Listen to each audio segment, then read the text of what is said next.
E ele então, quando ele se apresentou, quando ele a primeira vez que ele me falou que era neto do Robert Louis Stevenson, eu não sei se sabem, mas o Robert Louis Stevenson, um dos livros que escreveu foi a Ilha do Tesouro, e a Ilha do Tesouro tem aquele pirata que é o...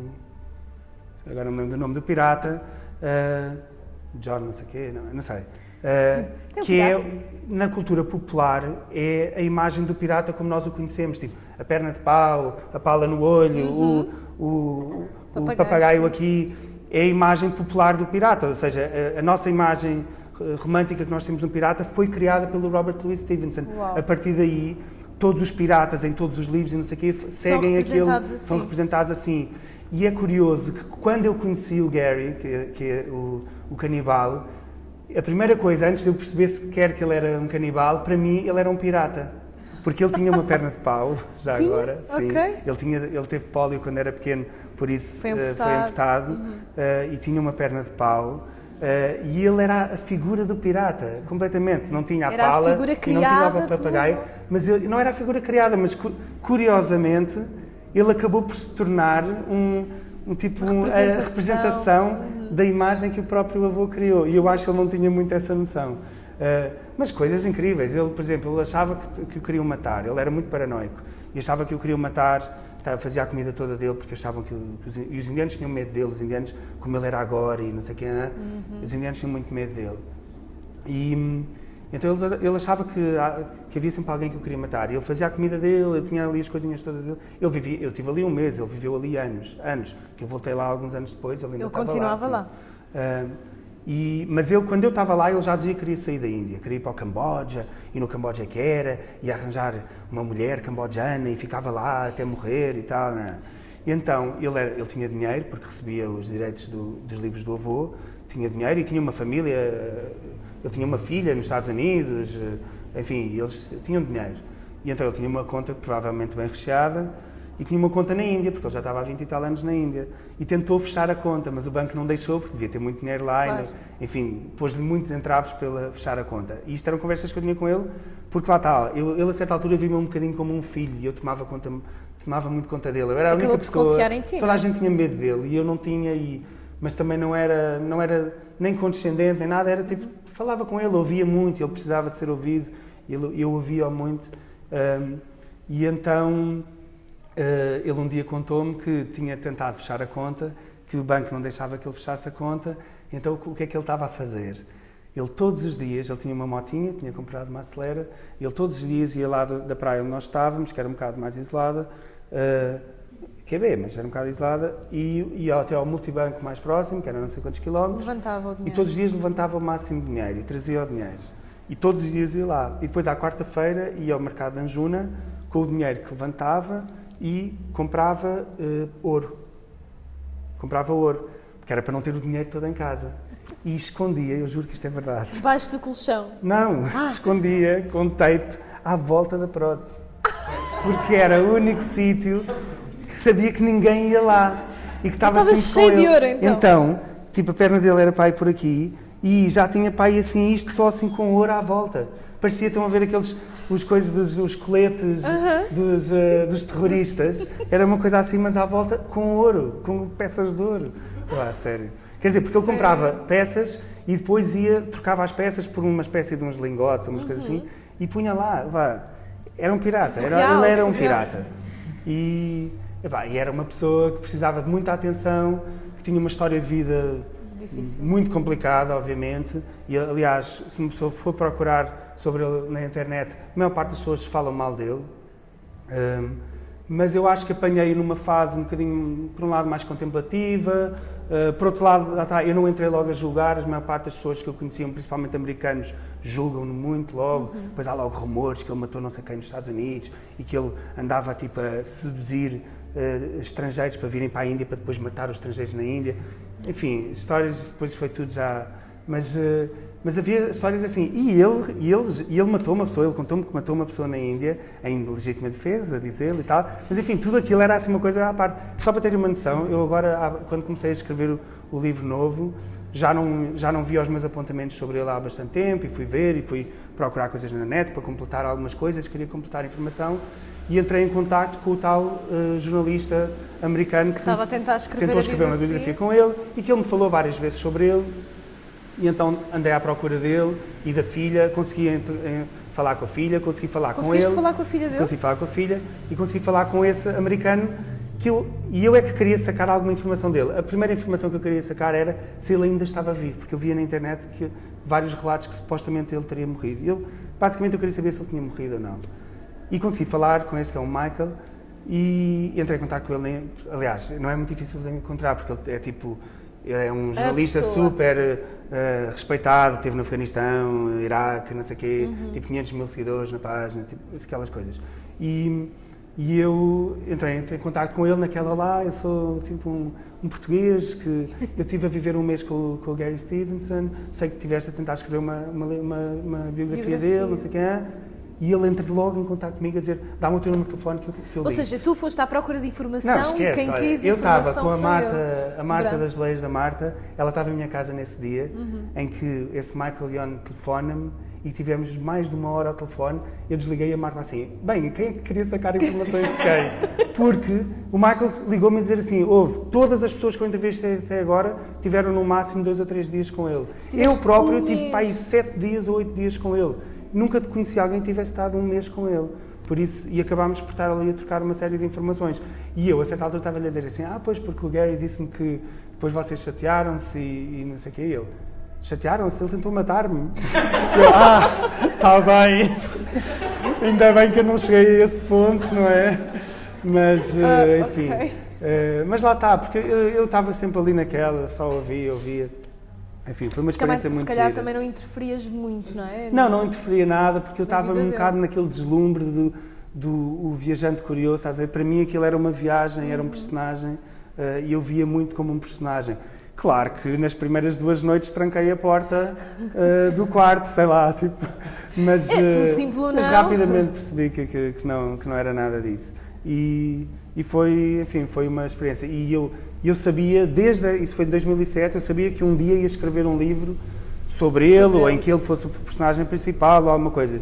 No livro da Vespa era para estar, mas não fazia sentido porque era um livro sobre a Vespa.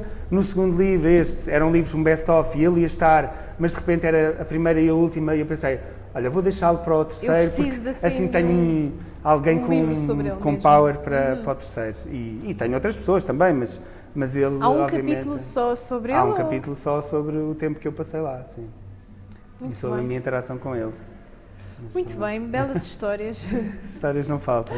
E onde é que as pessoas podem adquirir os teus livros? Os livros, como é edição independente, não estão no circuito comercial mais comum, estão em algumas livrarias independentes, porque eu também gosto, eu e essas livrarias, como somos projetos independentes, gostamos de nos apoiar uns aos outros, por isso tem algumas livrarias independentes, mas basicamente estão através das minhas redes sociais, seja o Instagram, Facebook ou pelo blog, que é tudo Fui Dar Uma Volta Blogspot, Fui Dar Uma Volta no Instagram, Fui Dar Uma Volta no Facebook, Fui Dar Uma Volta, e basicamente pode-se encomendar a partir daí. E eu envio por correio, combina-se alguma coisa. Mas sim, as capas foram feitas, então estávamos a falar da Vanessa Teodoro, e uma das coisas, vocês não conseguem ver, mas quem está aqui pode depois ver à vontade, ou quem está em casa pode ver no site, mas o livro, as ilustrações da Vanessa Teodoro são todas elas feitas com base na história do livro. Isto não é só uma ilustração random sobre a Índia. Por isso, eu passei um briefing à Vanessa, 3 briefings, um de cada vez, não é? E ela construiu uma história visual à volta do briefing que eu lhe dei, ou dos capítulos que eu lhe dei a ler, ou qualquer coisa. Por isso, por exemplo, este é do Marajá, tem aqui o Marajá, tem aqui um rapaz com uma mochila que foi assaltado num comboio, que me roubaram uma mochila, que é esse. Aqui está um camelo, porque eu fui fazer uma travessia no deserto com um camelo, e uma coisa muito filosófica e não sei o quê. Enfim, estão aqui estes que parecem uns foguetes, que são os foguetes do Diwali, porque foi o meu primeiro Diwali. Enfim, eu queria lançar o terceiro agora no Diwali, que é para a semana. Nos livros há alguma explicação sobre a capa em que tu vais...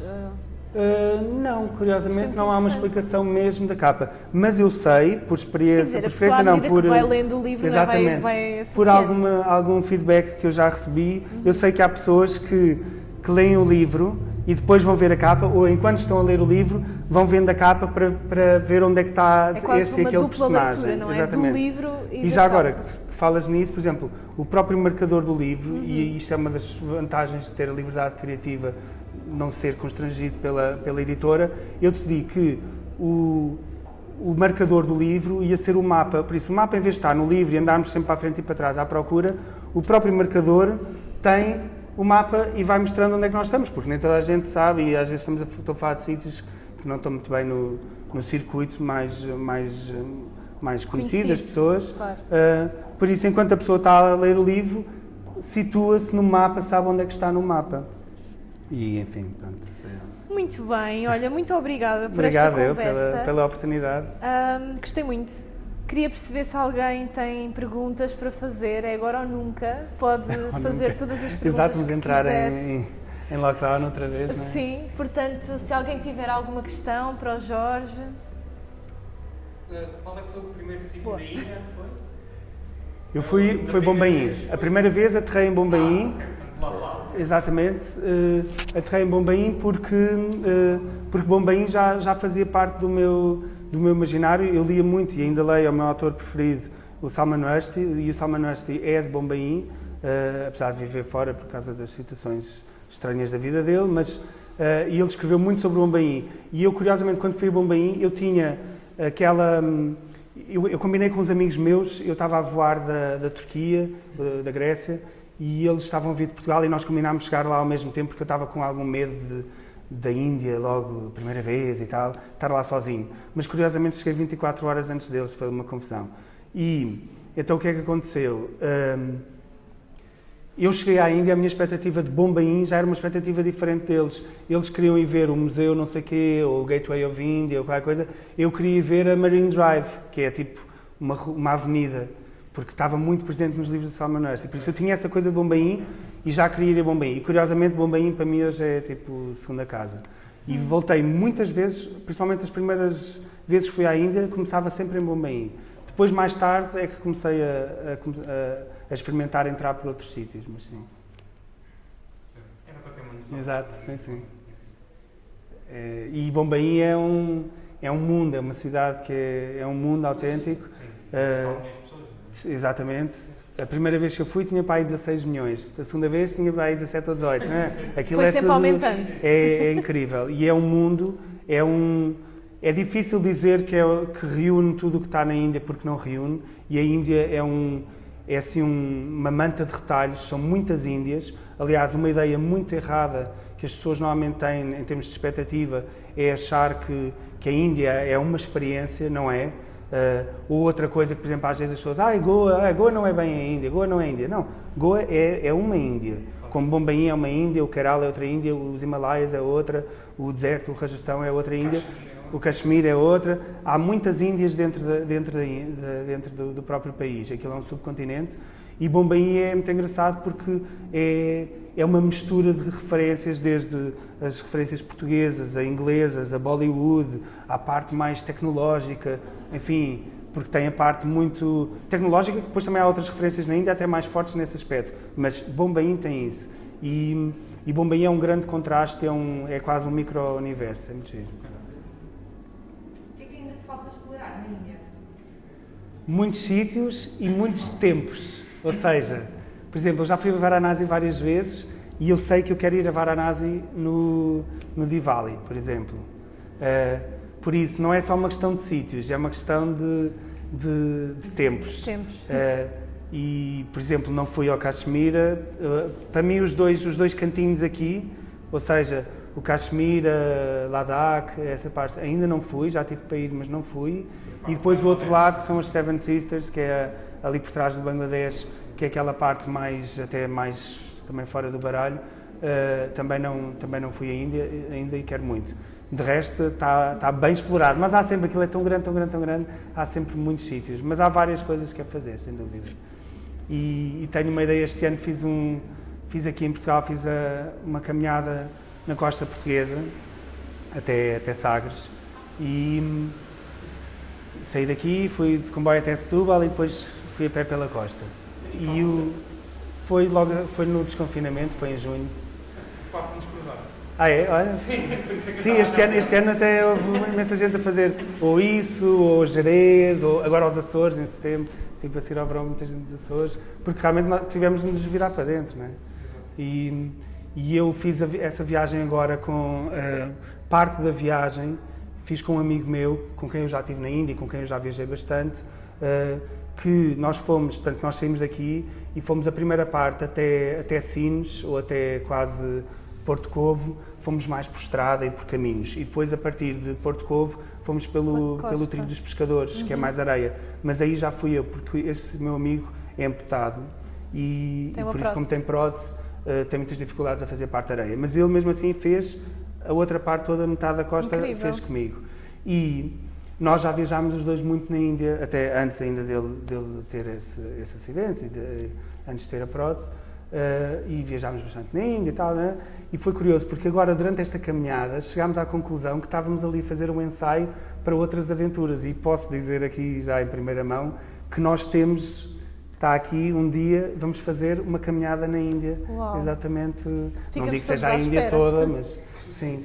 E um bocadinho com aquele registro também dele, com a prótese, também porque os indianos é o povo mais curioso que eu já conheci na vida, e quem já foi aqui à Índia sabe isso. Estão sempre a ver, estão sempre a olhar, sempre a olhar. Aliás, é outra das coisas lá está, o confronto entre expectativas e realidade, que é, por exemplo, no lado, aquelas notícias que se vou falar muito dos abusos sexuais e das violações e não sei o quê, em que a mulher europeia vai já para a Índia com essa carga muito, muito presente. E não quer dizer que não exista, claro que existe, claro que sim. Mas não quer dizer que cada vez que um homem olha para ti, te quer violar, e não quer dizer que tu estejas em perigo iminente disso, não estás. E eu conheço muitas mulheres que viajam independentes e sozinhas na Índia e que não tiveram, já podem ter tido uma situação ou outra assim de algum stress, mas como tiveram noutros países, ou seja, sem diminuir a problemática, não quer dizer que seja uma coisa sempre presente. E uma das coisas que eu tento dizer às pessoas e às mulheres às vezes que me perguntam: achas que é seguro eu ir para a Índia? Eu tento dizer assim: não penses que por teres alguém a olhar para ti fixamente, que essa pessoa já está com essa intenção. Ou seja, porque na verdade é o desporto nacional da Índia. Claro. Os indianos estão sempre a olhar. O desporto sempre. Nacional. E não é só uma questão de ser mulher, não sei o quê, é para os homens e é entre eles. No geral, não é? Assim, olhar. Eu já perguntei, tipo, o que é que vocês pensam? Tipo, como é que tu consegues estar a olhar tão fixamente para uma pessoa sem te sentir constrangido, distraído, não sei o quê? Tipo, em que é que estás a pensar? E já tive pessoas a explicarem o que é que pensam. Tipo, pensam, como é que será a vida desta pessoa no seu país? Porquê é que ela está aqui? Será que ela tem família? Será que não sei o quê? Porque eles são super curiosos. Tanto que quando depois, se nós, às vezes, por exemplo, que eu até digo, a melhor maneira de tu deixares de te sentir tão incomodado com isso é tentares quebrar esse feitiço. E o quebrar o feitiço é olhares para a pessoa, fazes tipo assim, e quebras logo, começas logo a rir, não sei o que faz aquela coisa. E porque se tu começares tipo assim, já assim a rir, já lá, tipo, ou continuam a olhar, ou tipo, aí desviam, estás a ver? Mas tu fazes aquela coisa assim, eles também começam a fazer assim, e depois eventualmente até começam a falar. E quando eles começam a falar, tu percebes que a curiosidade deles está sempre presente, seja no olhar, seja na conversa, porque eles começam a falar contigo e é logo: what's your name, where are you from, o que é que fazes, are you married, quanto é que ganhas? E não é que queiram tipo ir-te assaltar, é porque eles perguntam, até entre eles perguntam isso: quanto é que ganhas? É uma coisa normal. Nós é que temos muito esses constrangimentos, esse preconceito, tipo, não se fala de dinheiro, não se fala não sei o quê, mas eles falam. O hinduísmo aceita o dinheiro, é das poucas, a única religião que aceita o dinheiro no sentido de gasta o dinheiro, faz dinheiro e gasta, e mostra que o gastas. E então eles perguntam sempre essas coisas. Mas é isso que é interessante também em viagem, não é? Esse encontro. Claro, é não sermos todos iguais. Sim. E é uma das coisas, lá está, e os outros líderes que estão aqui sabem que nós temos essa responsabilidade quando viajamos com um grupo de pessoas, que é uma das responsabilidades que nós temos, é de abrir um bocadinho, contextualizar e abrir um bocadinho as pessoas. Claro que há muitas pessoas que já previrem neste registro de viagens, já vêm com esse espírito, mas tu reforçares essa ideia de que nós é que somos os estrangeiros. E nós não somos todos iguais, nós não temos de olhar para as problemáticas e para as dinâmicas daquela sociedade ou daquele indivíduo como mal, com o nosso olhar certo. E com a nossa referência. Claro. O que não quer dizer que não seja expectável que façamos isso também no sentido em que temos um sentido crítico. Sim, mas por isso é que é um encontro. Mas nós não é? podemos impor isso. E existem outras soluções e outras maneiras de ver as coisas. Podem estar mais assim, mais assim, se calhar não estão certas para nós, mas estão mais certas naquele contexto, ou estão realmente erradas, mas não sei o quê, enfim. E então é muito giro perceber essas dinâmicas com as pessoas que são diferentes, realmente diferentes de nós. E não é porque aqui vamos comer um alupa, um panir pakora, não sei o quê, que já conhecemos a cultura asiática, indiana, não é?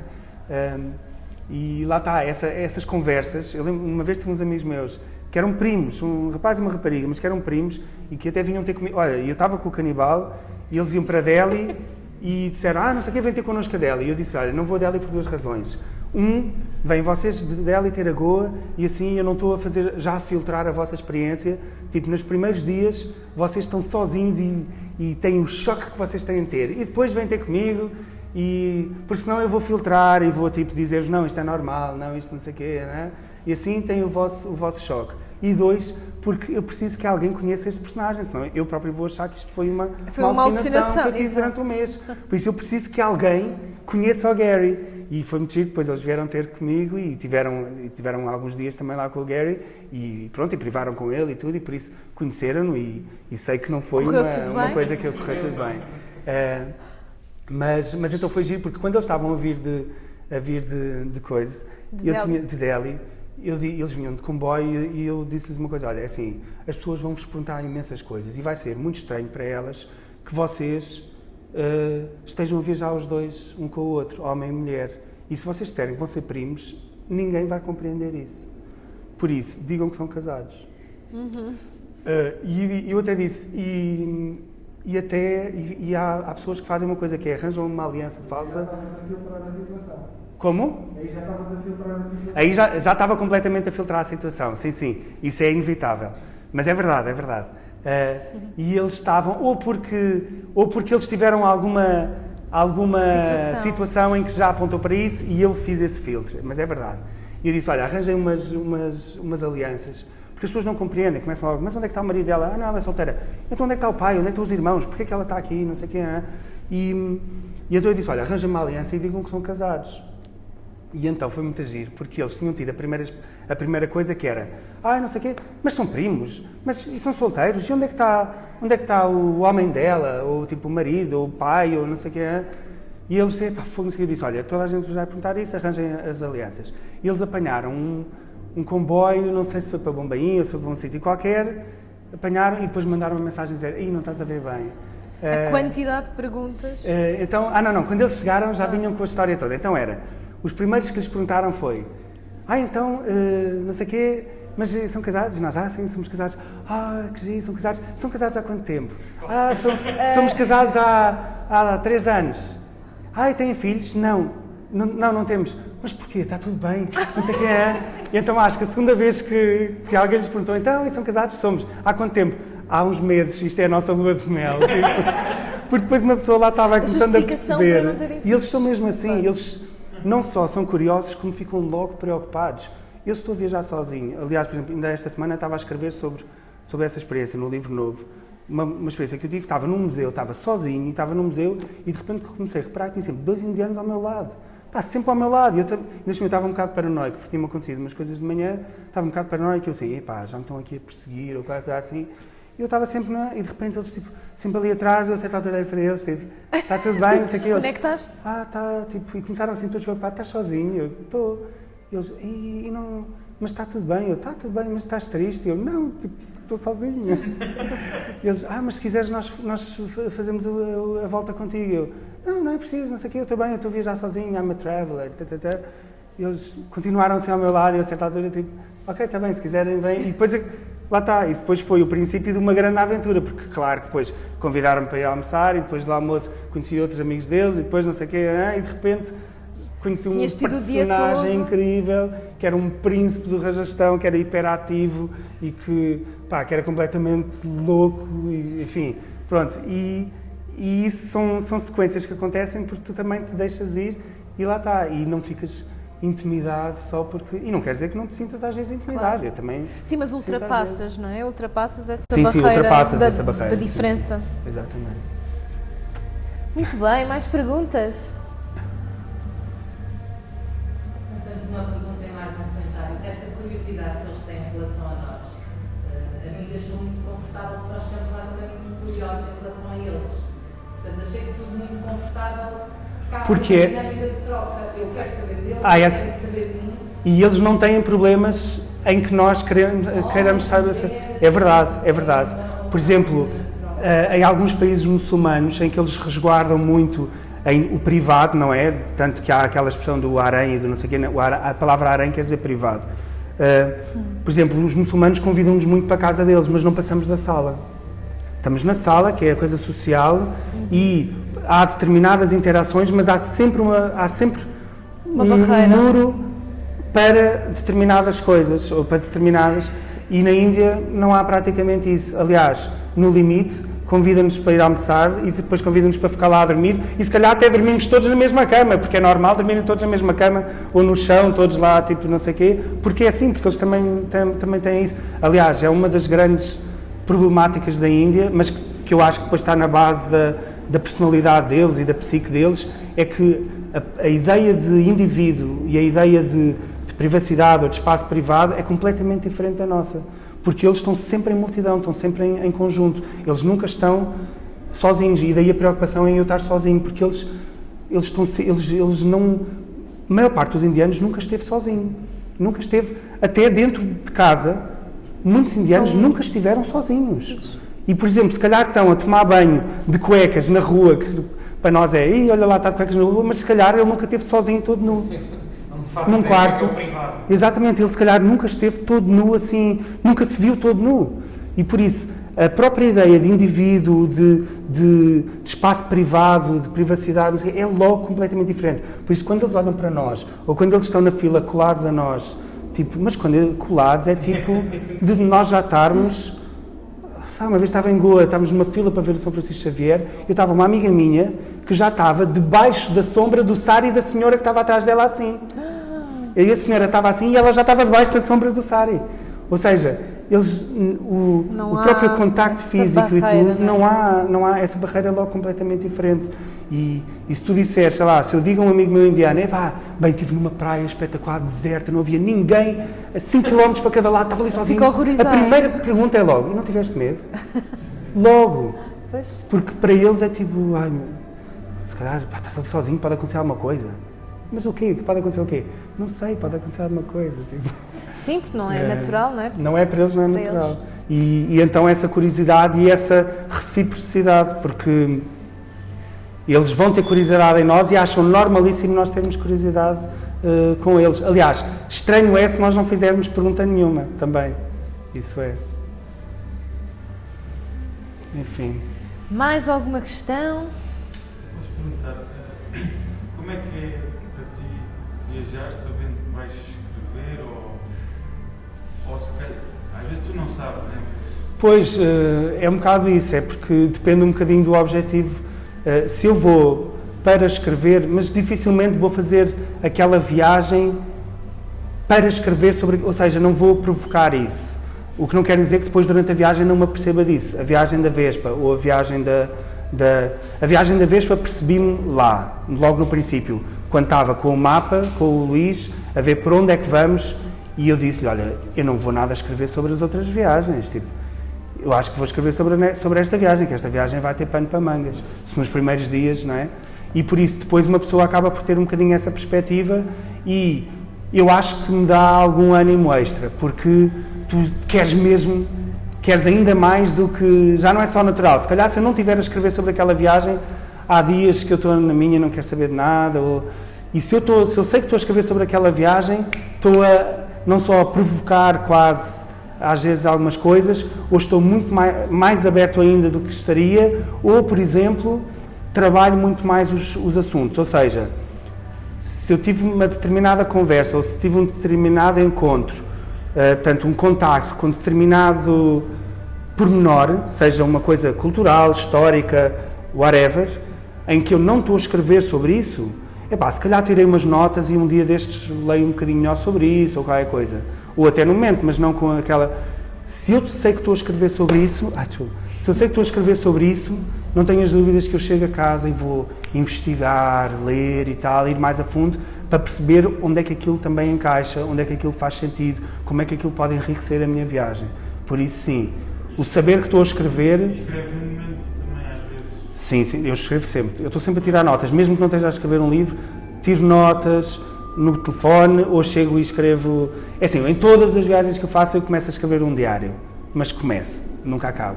Que é, ao princípio eu escrevo tudo o que aconteceu, não sei. Portanto, tens milhares de diários inacabados. Milhares de diários inacabados. Depois, a certa altura, já estou atrasado uns dias, então volto atrás e faço tópicos para cada dia. E depois acabo por ficar um bocadinho nos tópicos. Só que o que acontece muito com os telefones hoje em dia, lá está, que também tomo muitas notas, ou então tomo notas áudio, tipo, se estou em algum lado, se estou sozinho, se estou não sei o quê, bem, na Vespa então, porque na viagem de Vespa houve uma altura, eu não sei porque é que eu olho para trás quando falo da Vespa, mas é o hábito de ter o livro, um póster da viagem atrás ou isso, mas na viagem de Vespa, como a viagem de Vespa também tem o seu quê de solitário às vezes também, não é? Vespa ou de bicicleta, porque mesmo que tu estejas com outra pessoa, quando estás em cima da moto ou em cima da bicicleta, estás sozinho, e então crias ali muitas dinâmicas e muitas coisas mentais sozinho. E eu, na Vespa, posso dizer que, principalmente quando fiquei mesmo sozinho, que houve uma altura que eu e o Luís depois chateámos um bocado lá, e não sei o quê, cada um o seu caminho, mas, principalmente a seguir nessa altura, quando eu estava sozinho, eu ia muitas vezes, tipo, na moto, assim, em estradinhas pequeninas, e ia a falar para o telefone enquanto ia a escrever, não devia dizer isto, mas ia a falar porque eu não queria deixar aquela ideia passar, então eu desenvolvia a ideia enquanto estava a ter. Infelizmente, lá está, mesmo fotografias, eu tiro muitas fotografias a coisas que não é uma fotografia nem para partilhar no Instagram, nem para nada, porque aquela fotografia é só porque eu sei que há uma referência naquela fotografia, que eu preciso daquela referência, ou eu preciso daquele gatilho, estás a ver? Por isso, quando eu estou a escrever os livros, vou às minhas notas, vou aos textos que escrevi, ou para o blog, ou para não sei o quê, e vou às fotografias, porque eu sei que nas fotografias estão lá os gatilhos. E eu tiro muitas fotografias assim, tipo, agora tipo, esta bota, porque esta bota lembrou-me que não sei o quê, não é? Estás a ver? E por isso sim, faz parte do processo, mas não estou sempre a escrever um livro, isso não. Se cá às vezes devia. Vai ser mais divertido ou mais aventura se fores escrever algo sobre a vida. Eu sinto isso, eu sinto que o facto de eu ter a motivação de escrever, que às vezes puxa por isso, exato. Mas também lá está, tem a ver com as dinâmicas. Se eu estou com um grupo, é muito cansativo também, porque tens de estar a pôr a tua energia toda com o grupo e por isso quando chego a casa, ao quarto, não tenho tanta energia para escrever um texto ou para escrever alguma coisa. Por isso não é tanto, aí as dinâmicas são diferentes. O que não quer dizer que de repente chega ao fim da viagem de grupo e haja ali 2 ou 3 episódios que, vou tirar nota sobre isto, porque isto foi engraçado, teve aqui alguma coisa assim diferente. Isso sim, pode acontecer. Tenho uma panadeira de papelaria.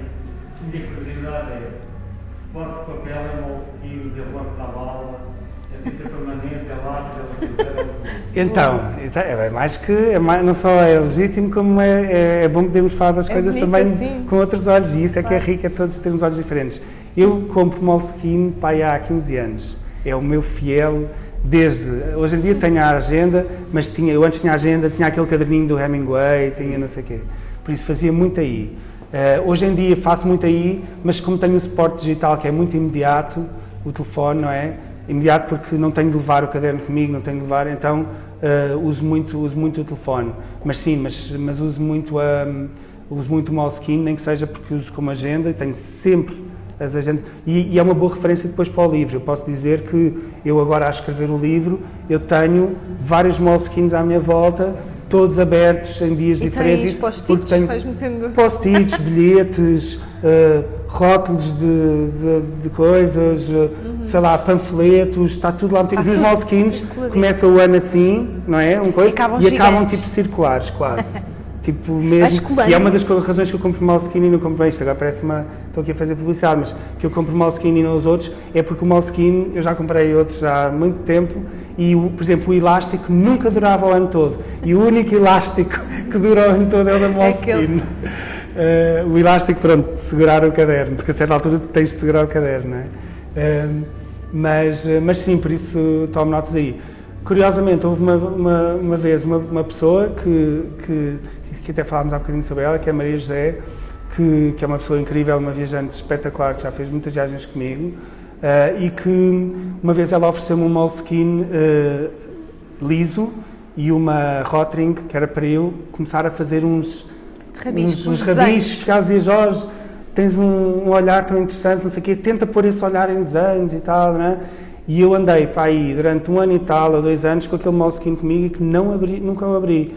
E depois levei na viagem para a Índia, tinha-o comigo, e levei na viagem que ia encontrar-me com o Luís Simões, que é sketcher, e quer dizer, é um ilustrador espetacular, e com um talento incrível, e que eu cheguei lá e eu disse-lhe: pá, eu tenho este Moleskine, e vou aproveitar quando tu estás aí, não leves a mal, eu vou aproveitar às vezes quando estás a desenhar, se calhar para também desenhar um bocado, porque eu sei que nós estabelecemos uma relação com o espaço diferente quando estamos a desenhar. Eu conheço várias pessoas que fazem sketches e sei perfeitamente que o estar a desenhar obriga-nos a olhar para as coisas de maneira diferente. E foi curioso porque o Luís disse uma coisa nessa altura que, por um lado, fez com que eu nunca mais pegasse naquele caderno, só que também deixei de me sentir culpado, porque eu tinha sempre aquela coisa de caraças, nunca mais peguei no caderno, não sei o quê, mas eu deixei de perder isso, porque o Luís disse uma coisa que é: Jorge, mas nós não temos de ter todos o mesmo olhar. Para mim, é automático. Quando olho para alguma coisa, eu tenho de desenhar aquilo, eu imagino aquilo desenhado. E tu, quando olhas para aquilo, contas uma história e escreves uma história. Por isso, tu já tens o teu olhar, tu já tens a tua voz, e a tua voz é escrever, a minha voz é desenhar. E nós não temos todos de explorar várias vozes, porque podes explorar e podes de repente perceber que não sei o quê, mas podes não explorar e não há problema nenhum. E, curiosamente, eu ao ouvir isso, eu tipo: é verdade, tens razão, eu não tenho nada de fazer desenhos. E não te faço desenhos porque realmente não tenho esse drive, não tenho essa... Pode ficar só como um desafio, não é? Como não, pode ser, uma experiência. Pode ser, exatamente, e se uma pessoa tiver... Mas o facto é que a verdade é que eu não tenho tanto essa curiosidade. Às vezes penso: gostava de pintar qualquer coisa, isso, mas se calhar foi mais que nunca pintei, por isso... Se calhar foi mais uma curiosidade de outro, não é? Pois, do teu olhar sobre... E eu gosto muito de ver, lá está, gostava de ver o Luís quando ele estava a desenhar, ou o processo criativo de conversar com a Vanessa, ou de outras pessoas, claro. Por exemplo, a Maria José, que fazia ia estar nos Urban Sketches e tal, e ela nas minhas viagens para muito, tipo, ok, vou fazer este sketch ou qualquer coisa, e eu vejo o que é que aquilo leva, qual é que é a interação dela com o espaço, e qual é que é a interação depois do ambiente com ela, porque claro. As pessoas vêm falar com ela, e as pessoas, tipo, ela deixa de ser uma ameaça, porque quando estás com a máquina, é muito mais imediato e és um bocado ameaça às vezes, e com o desenho não és.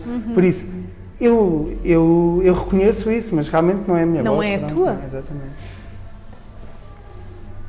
E se alguém, entretanto, agora depois disso, quiser conversar um bocadinho, à vontade. Sim. Também. Eu vou, se calhar, aproveitar então para encerrar aqui a sessão. Quero agradecer-te mais uma vez, Jorge, por teres aberto aqui estas... Não só o convite, mas também a abordagem e a maneira como podemos estar aqui a falar de várias coisas, sem ser só assim. É importante, nós somos todos viajantes ou curiosos por viagem, então este é assim um espaço de partilha para todos. Convido-vos a todos e obrigada por terem vindo até aqui, a um domingo. Temos a sorte de estar neste espaço que é incrível. Convido-vos a todos a dar uma vista de olhos aqui à nossa exposição. Relembro mais uma vez que o valor das fotografias reverte a favor da Zero, portanto é todo revertido para uma ONG. E mais uma vez obrigada, espero que tenham gostado. Nós temos planeadas estas conversas para todos os domingos até dia 28 de novembro, que é o tempo em que a exposição à partida vai estar aqui. Nós vamos tentar que ela se prolongue, até porque nós nunca sabemos bem, não é, com as medidas de segurança, etc, etc. Portanto, o plano é que seja aos domingos, não sabemos bem como é que vai ser daqui para a frente, mas vamos também informando, não é, nas nossas redes e tudo mais. Portanto, obrigada por terem vindo.